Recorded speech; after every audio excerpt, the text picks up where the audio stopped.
በዚህም መሰረት 2/3 ለአኺራ ሲሆን 1/3 ብቻ ነው ለዚህ ምድር ዱዓ የምናደርገው። አላህ በቁርአን ውስጥ ያስተማረንና በጣም ምርጥ የሆነችው ዱዓ 1/3 ብቻ ናት ለዚህ ዱንያ መልካም ነገርን የምንጠይቅበት። 2/3 ደግሞ ለአኺራ ነው። አላህ በሱረቱል ሁድ የዚህችን ዱንያ መልካም ነገር የምትጠይቁ ከሆነ ዱንያን እሰጣችኋለሁ፣ ነገር ግን አኺራን አታገኙም። ይሁንና እነዛ ስለ አኺራ ለሚጠይቁት አላህ አኺራንም የዚህች ዱንያን መልካም ነገርም ይለግሳቸዋል። እባካችሁ አንድ ነገር ልንገራችሁ። ስለ ሕይወቴና ታሪኬ ከመናገሬ በፊት አንድ ነገር ልበላችሁ። ይህ ንግግር እኔ ያሉኝን መልካም ነገሮች አውጥቶ ለማሳየት አይደለም። እኔም ብሆን በርካታ መልካም ነገሮች አሉኝ ብዬ አላስብም። ያገኘኋቸውን ሽልማቶች ለመደርደርም አይደለም። ስለ ስኬቴ ለማውራት አይደለም። አንድ ነገር ልንገራችሁ። እኔ ያገኘሁት ጥቂት መልካም ነገርም ቢሆን ሃዛ ሚን ፈድሊ ረቢ፣ በፈጣሪዬ ብቻ የተሰጡኝ ችሮታዎች ናቸው። ያለ አላህ እርዳታ እኔ ምንም ነኝ። ለዚህም ሲባል ነው የዋትስአፕ ፕሮፋይል ምስል ላይ እኔ የምጠቀመው አንድ ምስል ብቻ ነው። የዋትስአፕ ቁጥሬን ያላቸው ሰዎች ያውቁታል። ምስሉ ላይ ያለ አላህ እኔ ምንም ነኝ የሚል መልእክት ሰፍሯል። ስለዚህ አንድ ነገር ልንገራችሁ፣ ዶክተር ዛኪር ናይክ ዜሮ ነው።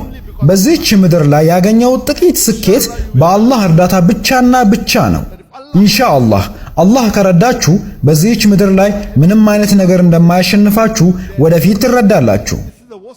አላህ ከተዋችሁ ማንም ደፍሮ እናንተን የሚረዳችሁ የለም። ይህ በቁርአን ውስጥ በሱረቱል አሊ ኢምራን ምዕራፍ 3 አንቀጽ 160 ላይ የሚገኝ ጥቅስ ነው። ይህ ጥቅስ ለየትኛውም ሙስሊም ማንኛውንም አይነት ሥራ እየሰሩ የሚገኙት መጠቀም ያለባቸው መርህ ነው። ዳዋ ሆነ ምድራዊ ሥራ ሆነ የአኺራ ሥራ ይህን መጠቀም አለባቸው። በዚች ምድር ላይ የትኛውም አይነት ስኬት የሚገኘው በአላህ እርዳታ ብቻ ነው።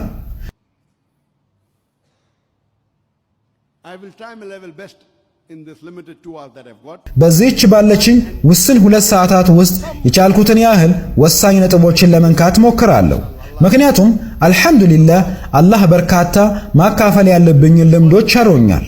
ይህ ልምዴ በርካታ ሰዓታትን ይፈጃል። እንደኔ እምነት ከ25 ሰዓት በላይ ይፈጃል። የተወሰኑትን በቅድመ ተከተል ለማስቀመጥ እሞክራለሁ። አንዳንዴ የተወሰኑ ዓመታትን አንድ ላይ ጠቅልዬ ከገለጽኩኝ በኋላ ወደ ቦታው መለሳለሁ። ቅድመ ተከተሉ የተጠበቀ እንዲሆን አደርጋለሁ። ነገር ግን ታሪኬን በቅድመ ተከተል መልኩ ለመተረክ እሞክራለሁ። አንዳንዴ ተመሳሳይ ክስተቶችን እየደጋገምኩ እንዳላወራ አንድ ላይ ላመጣቸው እችላለሁ። በተረፈ በአብዛኛው በቅድመ ተከተል አወራለሁ። አንዳንዴ ዓመታትን ከዘለልኩኝ በኋላ ወደ ኋላ እመለሳለሁ። ኢንሻአላህ በተሻለኝ መልኩ ስለ ዛኪር ናይክ ሕይወቴና ታሪኬ ከተንተባታቢነት እስከ እስላማዊ ተናጋሪነት እንዲሁም ሂጅራ ከህንድ ወደ ማሌዥያ በሚለው ላይ እናገራለሁ።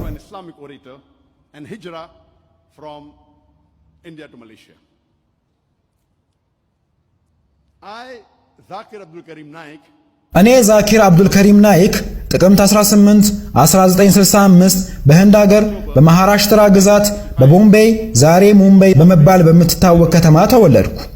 ዛሬ እኔ የ56 ዓመት 2 ወር ከ28 ቀን ወጣት ነኝ።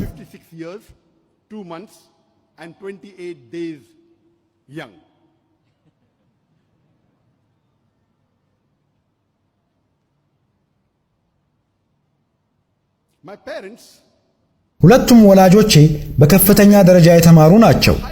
ከፍተኛ ዕውቀት ያላቸውና የተግባር ሙስሊሞች ናቸው። ምንም እንኳን የተግባር ሙስሊሞች ቢሆኑም እኔንም ሆነ ሌሎች የተቀሩትን ወንድሞቼንና እህቶቼን የእስልምና ፈርዶችን እንድንከተል አላስገደዱንም ነበር። ማናችንንም አላስገደዱም። ይሁንና እነሱ የተግባር ሙስሊሞች ናቸው።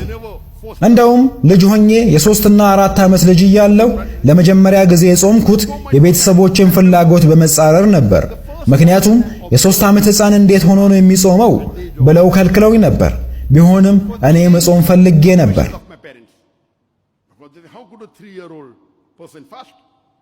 እናቴ ስትሰግድ ካየኋት ከጎኗ ቆሜ እሰግዳለሁ። አንድም ቀን እንድሰግድ አስገድደውኝ አያውቁም። አልሐምዱሊላህ ፈርድ የሆኑ ተግባራትን የምንፈጽም ሐራም ነገሮችን የምንርቅ ሙስሊሞች ሆነናል። እኔን ጨምሮ 5 ልጆች አለን። 2 ወንዶችና 3 ሴቶች። ታላቃችን እህታችን ስሟ ሉብና ይባላል። ቀጥሎ ታላቅ ወንድሜ መሐመድ ነው። ቀጥሎ ሁለተኛዋ እህቴ ናይላ ናት። ሶስተኛዋ እህቴ ሰልዋና የመጨረሻው እኔ ዛኪር ነኝ። ከአምስታችን በዕድሜ ትንሹ እኔ ነኝ። ታናሽ ስለሆንኩኝ ይንከባከቡኛል። Then my second sister Naila, my third sister Salwa, and then me, Zakir. I was the youngest amongst all 5, and being the youngest was a little bit more pampered. Born on the 18th of October, እኔ ዛኪር አብዱል ከሪም ናይክ ጥቅምት 18 1965 በህንድ ሀገር በመሃራሽትራ ግዛት በቦምቤ ዛሬ ሙምባይ በመባል በምትታወቅ ከተማ ተወለድኩ። ዛሬ እኔ የ56 ዓመት 2 ወር ከ28 ቀን ወጣት ነኝ። ሁለቱም ወላጆቼ በከፍተኛ ደረጃ የተማሩ ናቸው። ከፍተኛ ዕውቀት ያላቸውና የተግባር ሙስሊሞች ናቸው። ምንም እንኳን የተግባር ሙስሊሞች ቢሆኑም እኔንም ሆነ ሌሎችን የተቀሩትን ወንድሞችንና እህቶችን የእስልምና ፈርዶችን እንድንከተል አላስገደዱንም። ማናችንንም አላስገደዱም። ይሁንና እነሱ የተግባር ሙስሊሞች ናቸው። እንደውም ልጅ ሆኜ የ3 እና 4 ዓመት ልጅ እያለሁ ለመጀመሪያ ጊዜ የጾምኩት የቤተሰቦቼን ፍላጎት በመጻረር ነበር። ምክንያቱም የ3 ዓመት ሕፃን እንዴት ነው የሚጾመው? ቢሆንም እኔ መጾም ፈልጌ ነበር። እናቴ ስትሰግድ ካየኋት ከጎኗ ቆሜ ሰግዳለሁ።